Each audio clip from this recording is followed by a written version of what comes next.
हमारे लोकसभा के सांसद,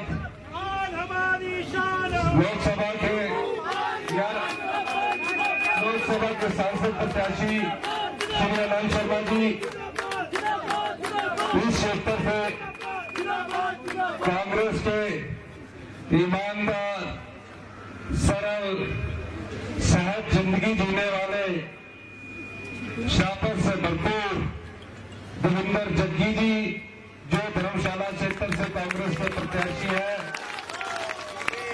हमारे अखिल भारतीय कांग्रेस कमेटी के CWC के सदस्य, महासचिव, हमारे बड़े भाई आदरणीय श्री मुकुल वासनिक जी, चौधरी चंद्र कुमार जी,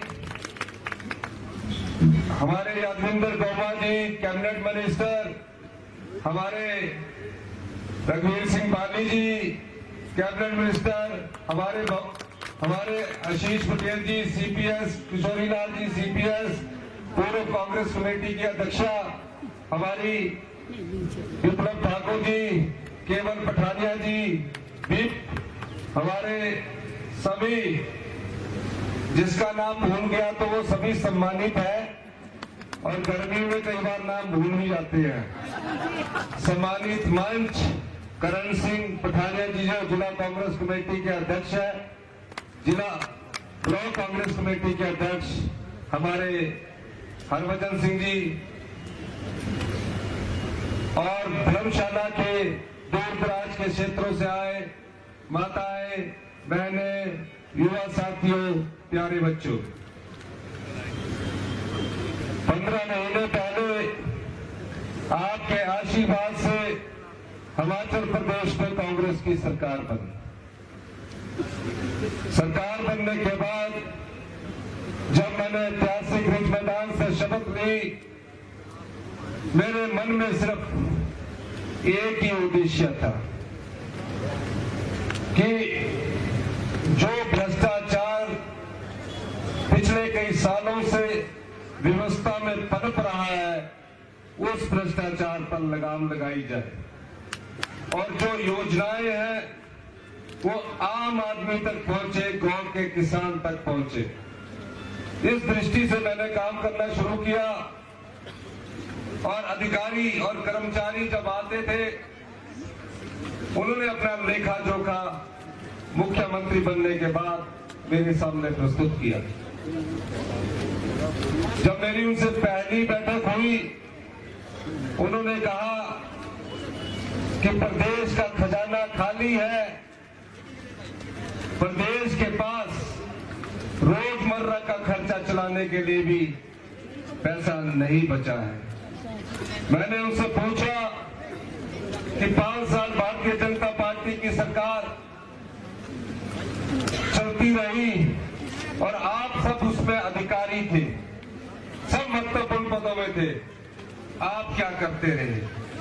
उन्होंने कहा 5 साल मुख्यमंत्री जी ने हमसे कभी पूछा ही नहीं कि प्रदेश के खजाने का हाल क्या है। वो तो ये कहते रहे कि डबल इंजन की सरकार है, केंद्र सरकार से हम पैसा लाते रहेंगे। तो मैंने कहा कि क्या उन्होंने केंद्र से पैसा लाया? उन्होंने कहा केंद्र से अभी तक कोई पैसा इतना अधिक हिमाचल की सरकार को नहीं मिला। मैंने उससे सोचा क्या सरकारें ऐसे ही चलती है? और मैंने उनसे रोज चर्चा करना शुरू किया। धीरे धीरे मैंने कहा कि जो भ्रष्टाचार के चोर दरवाजे हैं उन्हें बंद करना पड़ेगा। इस दिशा से हम आगे बढ़ना शुरू हुए और 1 महीने में हमारे फैसलों के द्वारा हमने जो फैसले किए उसके द्वारा हमने अपनी अर्थव्यवस्था को पटरी पर लाना शुरू किया। 1 महीने बाद मंत्रिमंडल का विस्तार हुआ। मंत्रिमंडल के विस्तार के बाद हमने एक वादा अपने सरकारी कर्मचारियों और अधिकारियों को किया हुआ था। उस समय भी वो अधिकारी हमसे कहते थे कि 2026 में चुनाव होना है, 2026 के चुनाव में से पहले आप ओपीएस 2026 में ओपीएस लागू करें, क्योंकि चुनाव 2027 में होना है। मैंने कहा 2026 में क्यों ओपीएस लागू करनी है? मैं खुद एक कर्मचारी का बेटा हूं।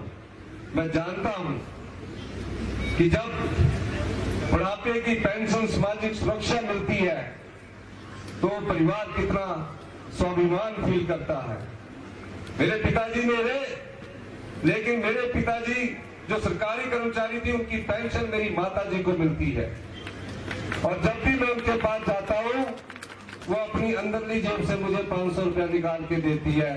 मुख्यमंत्री बनने के बाद भी जब मैं उनसे आशीर्वाद लेने गया तो मुझे उन्होंने 500 रुपया अपनी जेब से निकाल कर दिया। कहा ये मेरे पति के द्वारा छोड़ी गई पेंशन है, मैं अपनी जेब से बेटा तुम्हें आशीर्वाद देती हूँ। मैंने अधिकारियों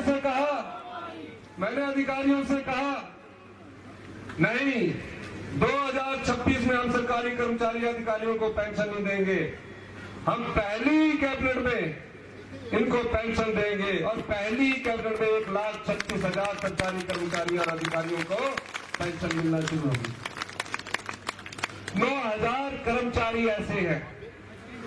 एक परिवार के बुजुर्ग को तो बुजुर्ग आश्रम में छोड़ दिया गया क्योंकि उसको 2700 रुपया पेंशन मिलती थी। जब पता लगा परिवार के लोगों को कि इसकी पेंशन बढ़कर 37,000 रुपये हो गई है, परिवार के सदस्यों ने उनको अपने घर में, अपने परिवार में बसा लिया। तो ये पीड़ा, ये संवेदनशीलता एक आम आदमी में ही हो सकती है। एक आम आदमी के परिवार से निकला व्यक्ति जो सीढ़ी दर सीढ़ी कांग्रेस पार्टी में 40 साल से कार्य कर रहा था, उस महान कांग्रेस पार्टी ने श्री राहुल गांधी जी के आशीर्वाद से, मुझे श्री श्रीमती सोनिया गांधी जी के आशीर्वाद से जब मुझे मुख्यमंत्री बनने का मौका मिला तो वो मुख्यमंत्री के मन में ये पीड़ा थी, इसलिए मैंने आपको ये ओल्ड पेंशन स्कीम दी।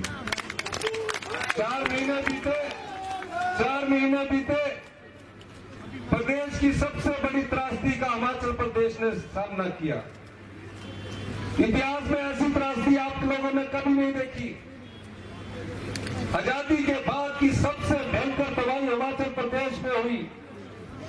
हजारों घर बह गए, हजारों पशुशालाएं उजड़ गई, हजारों पशु बह गए, पूरा प्रदेश का जनजीवन अस्त व्यस्त हो गया। सड़कें टूट गई, पीने के पानी की योजनाएं बह गई, बिजली गुल थी। पूरा कुल्लू जिला 7 जुलाई को अंधकार में आ गया, पानी पीने के लिए नहीं रहा। मैं 3 दिन अपने मंत्रिमंडल के सदस्यों के साथ वहां रहा। पूरे देश से मुझे फोन आ रहे थे कि 75,000 पर्यटक फंसे हुए हैं, क्योंकि हमारी परिवार की सुरक्षा कीजिए, पता नहीं वो जिंदे है या जिंदा नहीं भी है। 15,000 गाड़ियां फंसी रही। हमने उस आपदा का युद्ध की तरह सामना किया और 75,000 पर्यटकों को और उनकी 15,000 गाड़ियों को टेम्परेरी तौर पर सड़कों को दुरुस्त करवाकर 48 घंटे के बीच पूरे उनके घर में सुरक्षित पहुंचाया। कुल्लू में कैसे जनजीवन सही सामान्य हो, उस दृष्टि से मैंने काम करना शुरू किया और 48 घंटे में पीने के पानी की योजनाएं भी और बिजली भी और सड़कों को हमने टेम्परेरी तौर पर दुरुस्त किया। अभी ये आपदा की पहली तबाही थी, आपदा की दूसरी तबाही 14 अगस्त को आई। 14 अगस्त को एक ही दिन में भयंकर बारिश से कांगड़ा में भी क्या, हमीरपुर में क्या, बिलासपुर में क्या, मंडी में क्या, शिमला में क्या, एक ही दिन में आपदा में 51 मौतें हुई। 4 महीने ये आपदा का कहर हिमाचल प्रदेश पर पड़ता रहा। 4 महीने में हमने 551 लोगों की जिंदगी हमको छोड़कर चली गई। कल्पना कीजिए, एक पक्का घर पाई पाई जोड़कर बनता है और हम लोग, आप घर के लोग, घर में हमारे माताएं बहनें सर पर ईंट उठाकर अपने घर के दरवाजे की चौखट तक उस पक्के मकान को बनाने के लिए लाती है। अचानक पता चले जिस पक्के घर में पिछले 20 साल से आप रह रहे हो, रात का भोजन करते हो, तेज पानी से आपको पता लग रहा है कि तेज पानी आ रहा है, आप किसी तरह जान बचाकर भागे, अपने बच्चों को निकाल कर भागे। पूरा का पूरा पक्का घर तबाह हो गया, पानी के पीने का गिलास भी नहीं बचा। पूरे हिमाचल प्रदेश में ऐसी तबाही हुई।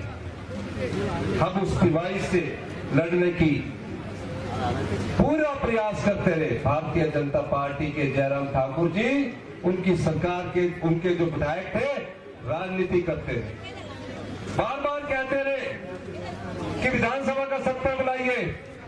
हमने कहा विधानसभा का सत्र बुलाते हैं, और हमने विधानसभा का सत्र बुलाया।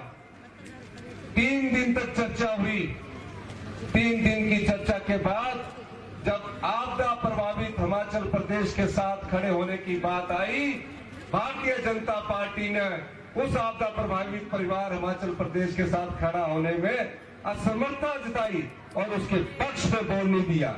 तो आप बताइए, जो आपदा के समय भी हिमाचल की जनता के साथ भारतीय जनता पार्टी नहीं खड़ी हुई, तो क्या वो हिमाचल हितैषी हो सकती है? हिमाचल हितैषी कभी नहीं हो सकती। और मैं ये भी कहना चाहता हूं, पूरे वर्ल्ड बैंक ने हमारी प्रशंसा की, नीति आयोग ने हमारी प्रशंसा की। नीति आयोग ने हमारे प्रशंसा पत्र में लिखा, इतना तेजी से काम इस पहाड़ी क्षेत्र में आप लोगों ने किया है, हम सरकार का धन्यवाद करते हैं। भारतीय जनता पार्टी के पूर्व मुख्यमंत्री ने भी हमारी सरकार शांता कुमार जी ने पूरी प्रशंसा की। लेकिन भारतीय जनता पार्टी के लोग कांग्रेस पार्टी की आलोचना करते रहे। मैं उनसे अनुरोध करता रहा कि आप मेरे साथ देश के प्रधानमंत्री से मिलने चाहिए, वो मेरे साथ नहीं आए। मैं उनसे अनुरोध करता रहा कि देश के गृह मंत्री से मेरे साथ मिलने चाहिए। ये मेरे परिवार की बात है, आपके परिवार की बात है, हिमाचल के परिवार की बात है, आप चलिए। वो हमारे साथ नहीं आए। और देखिए, भारतीय जनता पार्टी के 3 सांसद चुनकर गए, यहां से भी सांसद चुनकर गए। किसी भारतीय जनता पार्टी के एक सांसद की हिम्मत नहीं हुई, जिनको आपने पिछले 10-15 साल से यहां जिताकर भेजा है। भारतीय जनता पार्टी के उन सांसदों से पूछना चाहिए कि देश के प्रधानमंत्री के पास जाकर, देश के गृह मंत्री के पास जाकर एक पत्र लिखकर ये बात की जाती कि हिमाचल में इतिहास की सबसे बड़ी आपदा आई है, आप कम से कम स्पेशल रिलीफ पैकेज दीजिए। नहीं गए, हिम्मत तक नहीं हुई। आप कितनी बार चुनकर भेजेंगे उनको? संसद में आपकी आवाज उठा नहीं सकते, संसद में अपने मंत्रिमंडल के सदस्यों से नहीं मेल खा सकते। इसलिए हमारी हाईकमांड ने एक बार यहां भी फैसला किया, ऐसा व्यक्ति संसद में भेजिए जिसकी आवाज से विपक्ष के मंत्री भी कार्य किए। और पार्टी ने बड़े सोच समझकर एक ऐसे राष्ट्रीय नेता को कांगड़ा का प्रतिनिधित्व करने के लिए भेजा है, वो आनंद शर्मा जी के रूप में आपके पास आए हैं। बात इसलिए कह रहा हूं, 15 साल से भारतीय जनता पार्टी जीतती आ रही है। सांसद वो होना चाहिए जिसकी एक चिट्ठी से सरकार भी हिले। ये वो सांसद है जिसकी एक चिट्ठी से विश्व में किसी भी राष्ट्र नेता को लिखा जाएगा, वो भी उस पर गौर फरमाएगा। और यहाँ हिमाचल में जब हिंदुस्तान में जब कांग्रेस की सरकार बनेगी, तो ये निश्चित तौर पर मंत्रिमंडल में कैबिनेट रैंक के मिनिस्टर होंगे। जब ये यहाँ से सांसद नहीं थे, हिमाचल से राज्यसभा के सदस्य थे, तब भी फैशन टेक्नोलॉजी दिया, रीजनल टी बोर्ड का कार्यालय पालमपुर में दिया, कंदरौरी में 150 करोड़ की इंडस्ट्रीज दी। कितने लोगों की सेंट्रल स्कूल में आपने एडमिशन करवाई होगी, कितने लोगों को आपने फंड के तहत दिया होगा। तब तो आपने हम लोगों ने इनको बोर्ड नहीं डाला। आज आपके पास ये एहसान चुराने का मौका मिला है कि आप इनका एहसान एक बोर्ड के द्वारा पूरा कीजिए। सेंट्रल यूनिवर्सिटी जिसकी ये बात कर रहे हैं, वो कोई भारतीय जनता पार्टी नहीं दी।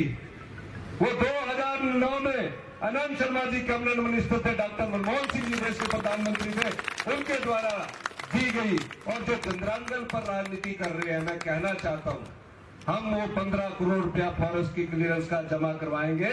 वो गलत 30 करोड़ रुपया बनाया था, मैंने रीसस्पेंड की है और चंद्रांगल में भी सेंट्रल यूनिवर्सिटी का कार्य हम शुरू करेंगे।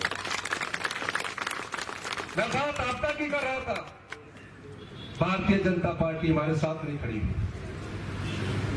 अब उन आपदा प्रभावित परिवारों को बचाने की बात आई। आर्थिक तंगी से प्रदेश गुजर रहा है, भारतीय जनता पार्टी राजनीति कर रही है।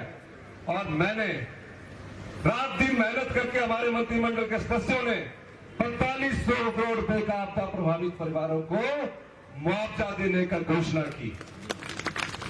फिर 22,000 परिवार जो टेंटों में रह रहे थे, टेंटों में बच्चे रह रहे थे, स्कूल बंद थे, किताबें बची हुई नहीं थी।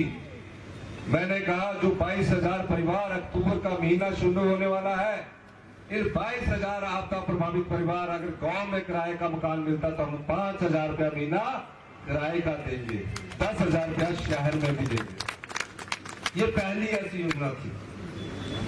कई परिवार मेरे पास आए, मेरे पीछे गले लिपट कर रोते थे, कहते थे हमारा घर कैसे बनेगा, 1.5 लाख रुपया हमें प्रधानमंत्री आवास योजना के तहत मिलता है। मैंने अधिकारियों से बात की, मुझे पीड़ा नजर आई।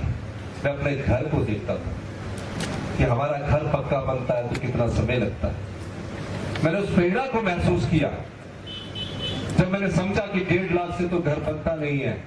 मैंने उन आपदा प्रभावित परिवारों के लिए नियम बदल दिया, एक कानून बदल दिया और आपदा प्रभावित परिवारों को 1.5 लाख से बढ़कर 7 लाख रुपए की आर्थिक सहायता। फिर हमारा 1 वर्ष खत्म होने वाला था। मैंने पूछा, आम परिवार के लोग पटवारी के चक्कर खा खाकर दुखी हो जाते हैं, तकसीम करवाकर दादे के समय चलती है, पोते के समय पूरी होती है। मैंने उन आम परिवारों के लिए, किसान परिवारों के लिए राजस्व कानून बदल दिया। पहले आप पटवारी के पीछे घूमते थे, आजकल पटवारी साहब आपको फोन करके आपके जो इंतकाल 10 साल नहीं होते तो उसको पूरा किया। ये आम लोगों की सरकार है। धीरे धीरे अधिकारियों की बैठक हुई और हमने दूसरा बजट प्रस्तुत करने की तैयारी करनी शुरू कर दी। मैंने उनसे पूछा कि जो हमने भ्रष्टाचार के जयराम ठाकुर जी के समय चोर दरवाजे थे उनको बंद करके हमारे पास कितना अधिक पैसा राजस्व आया। उन्होंने कहा 2200 करोड़ रुपए का राजस्व आपने अधिक उगाही की है और चोर दरवाजों को बंद करके 20% अर्थव्यवस्था में आपने सुधार किया है। मैंने कहा इनको मैं आम लोगों के बीच बांटूंगा और मैंने दूसरा बजट बनाना शुरू किया। बजट सेशन शुरू होना था और बजट की तैयारी करनी शुरू की। मैंने पूछा, पहली वर्ष में मैंने उन अनाथ बच्चों को जो अपनी माता को खो चुके, अपने पिता को खो चुके हैं, मुख्यमंत्री बनने के बाद रिवाज होता है कि सचिवालय में अधिकारी और कर्मचारी उनका स्वागत करते हैं। मैंने उस रिवाज को बदला, बालिका आश्रम गया, उन बेटों से मिला जो अपनी मां को खो चुकी, अपनी बाप को खो चुकी है। उनके जहां सोने वाले कमरों तक मैं गया और मैंने उनकी स्थिति देखी, उनके चेहरों को देखा, उनके भाव को समझा, मेरा हृदय भराया। पहली बैठक में मैंने दिशा निर्देश दिए कि ये जितने भी बच्चे हैं, बेटे हैं, अपनी मां को खो चुके हैं, अपने पिता को खो चुके हैं, इनकी शिक्षा का, इनकी कोचिंग का, इनकी शादी का, इनके घर बनाने का सारा खर्चा हिमाचल प्रदेश सरकार बनाएगी। अक्टूबर में हमने इस योजना को लागू किया। आज 4,000 बच्चों के मन में कई पीएचडी कर रहे, कई डॉक्टर बन रहे, कई इंजीनियर बन रहे हैं। आज ये चिंता नहीं है कि वो किसकी तरफ ताक रहे होंगे। हर महीने उन्हें 4,000 रुपया पॉकेट मनी भी देते हैं और सर्दी और गर्मी के अलग अलग से कपड़ों के लिए भी पैसे देते हैं। ये संवेदनशील सरकार है जिसमें मांग नहीं की गई। दूसरे बजट की तैयारी में मैंने देखा हिमाचल प्रदेश के 19 लाख परिवारों में से 1,15,000 महिलाएं विधवा हो चुकी है, एक नारी है। उसमें तकरीबन 16,000 में विधवा महिलाओं के बच्चे डॉक्टरी की पढ़ाई कर रहे हैं, इंजीनियरिंग की पढ़ाई कर रहे हैं, पीएचडी कर रहे हैं, पोस्ट ग्रेजुएशन कर रहे हैं। जब मैं विधायक था तो मेरे पास आते थे, मेरी बेटी डॉक्टर बन गई, कुछ पैसे दे दीजिए। मैंने दूसरे बजट में उन विधवा महिलाओं के बच्चों की 27 साल जब तक पीएचडी नहीं होती है, सारे खर्चा हिमाचल प्रदेश सरकार का है। ग्रामीण अर्थव्यवस्था कैसे मजबूत हो, इसलिए हमने पहली बार दूध का मूल्य, हिंदुस्तान में पहली हिमाचल प्रदेश की सरकार बनी जिसने दूध का मूल्य 45 रुपए किलो गाय का, 55 रुपए किलो भैंस का घोषित किया। मनरेगा में कई लोग दिहाड़ी करते हैं, रोज दिनभर की योजनाओं में काम करके पैसा कमाते हैं। मैंने मनरेगा की दिहाड़ी को भी जो 240 रुपए थी बढ़ाकर 60 रुपए 300 रुपए कर दिया। ये योजनाएं आपके लिए बन गई। धीरे धीरे बजट प्रस्तुत हुआ, धीरे धीरे बजट प्रस्तुत हुआ। उस बजट में मैंने कहा कि एक और योजना लाई जाए। 70 साल से ऊपर के हिमाचल प्रदेश में जितने भी बुजुर्ग हैं, अपने घर में कई बार बच्चों की तरफ देखते थे, दर्द होती थी, पीड़ा होती थी, महसूस करते थे, लेकिन बोल नहीं पाते थे। बीमारी बढ़ जाती थी और जल्दी ही हमको छोड़कर चले जाते थे। मैंने उन बुजुर्गों का दर्द समझा। 70 साल से ऊपर के जितने भी बुजुर्ग हिमाचल प्रदेश में हैं, उनकी बीमारी का सारा खर्चा हिमाचल प्रदेश की सरकार उठाएगी। ये योजना लेकर इन योजनाओं को हम अमली जामा पहना रहे थे। तभी 26 फरवरी को और 27 फरवरी को राज्यसभा का चुनाव होना था। राज्यसभा के चुनाव में इस क्षेत्र के टिकाऊ विधायक के सरगना बड़े प्यार से मेरे साथ बैठ के बात कर रहे थे। आपको पता वो 14 महीने तक तो कुछ दरवाजा तक नहीं खोलते थे। टिकाऊ नेता नहीं चलेंगे। धर्मशाला के लोग सीधे मेरे पास आते थे कि स्मार्ट सिटी का काम कर दो। मैं बोलता था लोकल विधायक है, उनके पास जाइए। कहते ना दरवाजा खुलता है ना मौका। मेरे पास आपके लिए कभी कोई काम लेकर नहीं आया। मेरे पास क्या काम लेकर आए मैं बताना चाहूंगा। जब मुझे याद आया, मेरे पास लेकर आए कि एक जमीन है, उसको हाउसिंग बोर्ड से आप एक्वायर करवा लो। मैंने बोला वो क्यों करवानी? कहते वहां कॉलोनियां बनाएंगे, शहर बसाएंगे। मैंने पूछा उसकी कीमत कितनी है? कहते सस्ती है पर बेचनी महंगी है। मैंने बोला उस गरीब किसान को क्या मिलेगा? कहते गरीब किसान तो ये रहे। ये सोच इस विधायक की थी जो यहां से बिका हुआ विधायक। फिर मैंने पता किया कि इनके कान में क्या हो रहा है। जब ये मंत्री थे, शहरी जब ऐसी जमीनें खरीदते थे तो बड़े घपले सामने आ रहे हैं, बहुत घपले सामने आ रहे हैं। अभी तो मैंने 2 बार यहां आना है, पूरे कागज इकट्ठे हो रहे हैं। इस विधायक के मन में आपके लिए कोई पीड़ा नहीं थी। बैजनाथ में चुनाव लड़ा, आपने उसको स्वीकार किया। पहली बार बनया था, शक्ल दिखी के सोचा कराऊंगा, यही सोचे ना। 26 को जब डिनर कर रहे थे, मेरे साथ बोल रहे थे कल जीती जाना है। मैं भोला सा आदमी, 27 तारीख को वोट डालने के लिए बोला। मैं आ था ये करता ना जैसे ये गर्दन करते। मैं सोची का आई कहूंगा शायद गर्दन हिलती रही। मैं इंतजार करता रहा। फिर पता लग गया कि महानुभाव ने कांग्रेस के जो प्रत्याशी है उसके खिलाफ भारतीय जनता पार्टी के प्रत्याशी को वोट डाल दी। पैसे का लालच इतना, पैसे का लालच इतना कि जो पिताजी इनके कांग्रेस पार्टी के अध्यक्ष ने, कांग्रेस पार्टी ने उन्हें मंत्री बनाया, सारी जिंदगी सादगी से व्यतीत की, उस बेटे को इतना पैसे का लालच। अच्छा, वोट डालने के बाद चले गए तो मैंने बोला भाई जानू जी उनसे बात करो, कल बजट प्रस्तुत करना है। तो एक फोन तो लगे रे आई जाएंगे, कहते आई जाएंगे। मैं बोला आई जाएंगे तो ठीक है, वोट डलवाई दिन दो। डालनी तो दिखता हार ही गया था, हार ही गए। फिर दिखा हारने के बाद मुझे पता लगा कि वो चंडीगढ़ हरियाणा गवर्नमेंट के जो हॉलीडे इनका होटल है उसमें चले गए। मैंने बोला वहां क्यों गए? बोला भाई मैं सरगना है, मिल घट मिलने हो, ज्यादा रोटी मिलने तो ज्यादा पैसे लेने वास्ते इतनी बड़ी कोठी बनाई है 20 करोड़ की कुत्ते बनी से। वो आपकी संपदा को लूटा है, आपके पैसे को लूटा है, ये सरगना है। और जहां से भी इसने अटैचियां खरीदी है,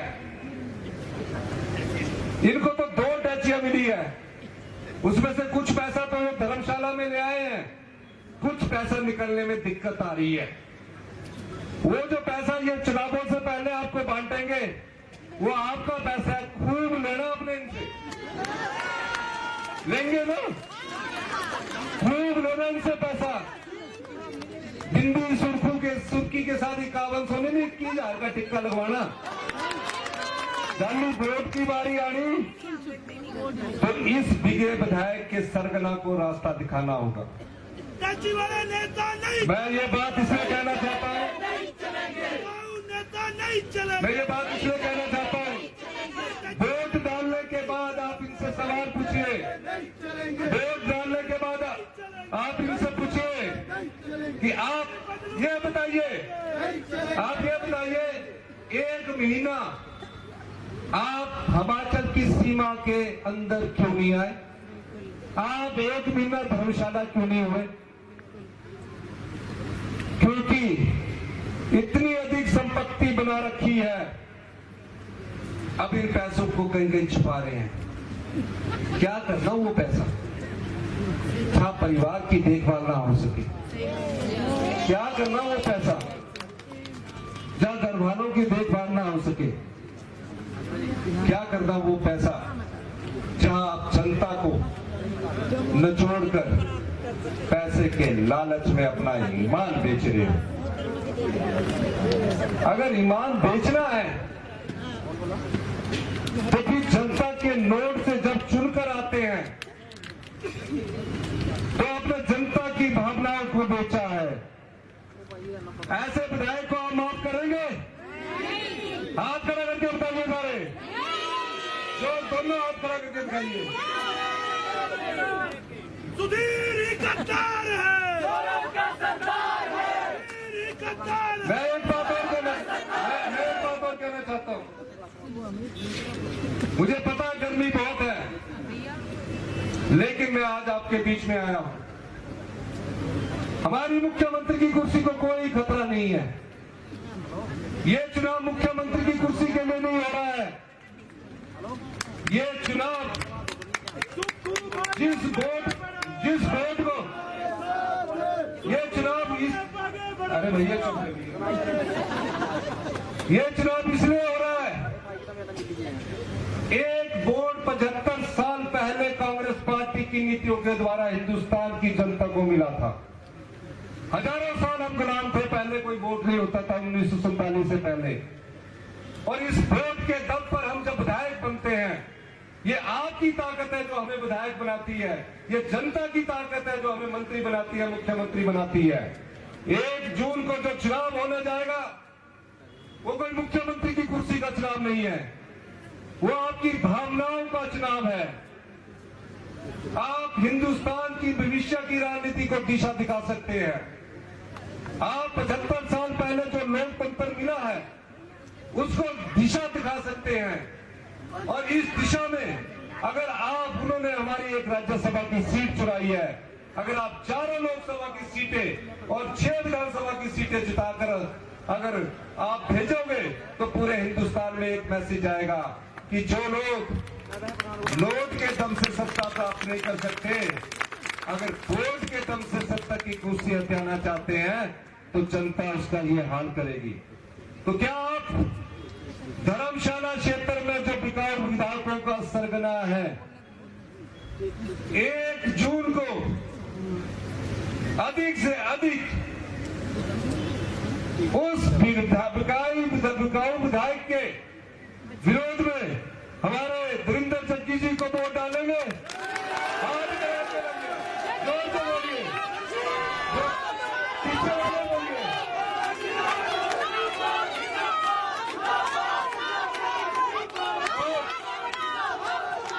और लोकसभा में आप सब लोग, एक हिमाचल से एक ऐसा व्यक्ति जिसका पूरा जीवन शिमला में कांग्रेस पार्टी में एनएसयूआई में रहे, तो राष्ट्रीय स्तर पर रहे, युवा कांग्रेस में रहे, राष्ट्रीय स्तर पर रहे। ममता बनर्जी भी इनकी अंडर उन्होंने काम किया, जो वेस्ट बंगाल की मुख्यमंत्री है। प्रदेश छोटा था, प्रदेश का नाम रोशन इन्होंने किया। ऐसा व्यक्ति जिसकी एक कलम से भी एक डीओ नोट लिख जाए, आपका काम हो जाए, ऐसे व्यक्ति को अधिक से अधिक वोटों से धर्मशाला से जिताएंगे। अंत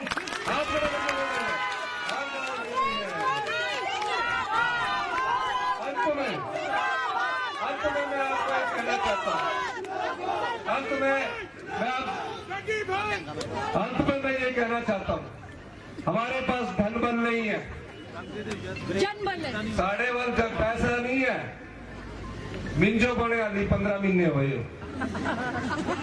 15 महीने में मैंने आम लोगों तक आपका प्यार प्राप्त करने की कोशिश की।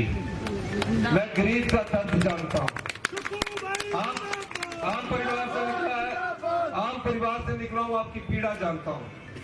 3.5 साल हमारी सरकार के और है, और 3.5 साल में मैं ये कहना चाहता हूँ, जग्गी एक विधायक होगा, असली में विधायक मैं आपका धर्मशाला क्षेत्र का हूं। और ये भी कहना चाहता हूं,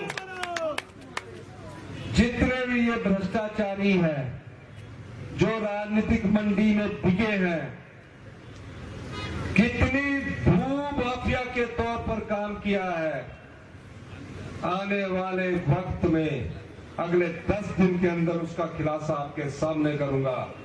ये वो व्यक्ति है जिसने आधा धर्मशाला खरीद रखा है, मैं उसका भी आपके पास पर्दाफाश करूंगा।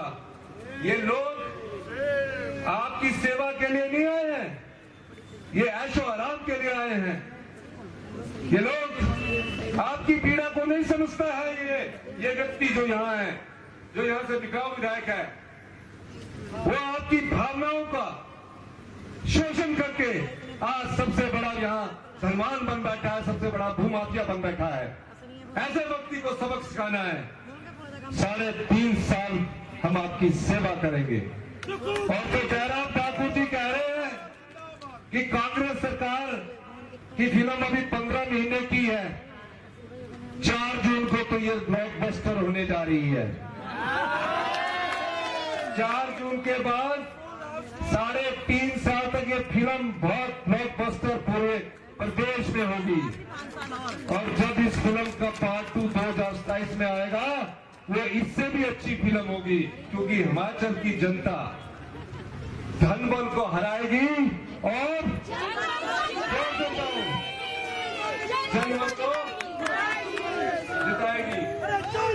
अंत में मैं अपनी प्यारी बहनों को और कहना चाहता हूँ, 800 करोड़ रुपया बचा। पहले बोलते रहते 1500 रुपए की गारंटी नहीं दी। अब हमने जब गारंटी दी तो लोग चुनावियों के पास चले गए फॉर्म रुकवाने। फॉर्म तो दोबारा शुरू हो गए हैं, आप सब लोग फॉर्म भरिए। ये एक मुख्यमंत्री ने यहाँ से कहा, धर्मशाला के चौक से, हिमाचल प्रदेश में जितनी भी हमारी बहनें हैं, 18 साल से अधिक की उम्र जो भी पार कर चुकी है, एक परिवार में 2 बेटियां भी है, बहनें भी हैं। हमारी सरकार अभी तो ये केंद्र का प्रेशर डालकर आपकी पेंशन को रुकवा रही है। मैं दावे के साथ कहता हूं कि जून के पहले हफ्ते में, अप्रैल के 1500, मई के 1500, 3000 रुपया हम अपनी बहनों के अकाउंट में डालेंगे। ये पैसा मेरा नहीं है, मेरा होता है ही कुछ नहीं, अधिकार भी बनाना है। ये पैसा आपका है, जनता का है, जो मैं आपको दे रहा हूं, जो चोर दरवाजे भ्रष्टाचार के बंद करके दे रहा हूं। अंत में आपसे एक प्रार्थना है, ऐसे व्यक्ति को मत खोना जिसके दिल में आपके लिए पीड़ा हो, जो 24 घंटे आपकी सेवा में लगा रहा हो। कोई अगर ऊंची नीची बात हुई हो मुझे बताना, मैं आपका विधायक के तौर पर भी काम करूंगा, ये तो करेंगे। और आप ये जो बिकाऊ सरगना है, धर्मशाला में बहुत पैसा बहाएगा। इस बेचारे बनता मैं पूछा था एफडी कितनी है, कहते आधी नहीं है, गाड़ी है कितने दिए, 3 लाख दी। मैंने बोला कोई बात नहीं, पैसे से कोई चुनाव नहीं जीते जा सकते। अगर जनता का प्यार और जनबल आपके साथ है तो आप चुनाव जरूर जीतोगे। अभी तो वो आंसू बहाएगा, सुर्खी बिंदी बहुत भेजेगा, लेकिन चाल भी देख लेना, चरित्र भी देख लेना, और प्रभाव। और जो वो एक बैनर लगा सुधीर सुधार है, पहले अपने परिवार का सुधार कर लीजिए, जनता का सुधार कर लीजिए, तभी आगे बढ़ा जाएगा। जब अपने आप को राजनीतिक मंडी में बेचने के लिए खड़ा किया था 14 महीने पहले, कांग्रेस पार्टी के हाथ के निशान से धर्मशाला से वोट मांगे थे। अब आप किस मुंह से वोट मांग रहे हैं? निश्चित तौर पर मैं दावा कर सकता हूं, जो ये पोस्टर लगेगा सुधीर ही सुधार है, ये सुधीर सुधार नहीं है। ये सुधार के नाम पर बहुत बड़ा धोखा है, तो इस धोखे पर नहीं आना। इन्हीं शब्दों के साथ मैं गद्दी यूनियन की जो मांगे हैं, गोरखा यूनियन की भी जो मांगे हैं, रोजगार की भी जो मांगे हैं,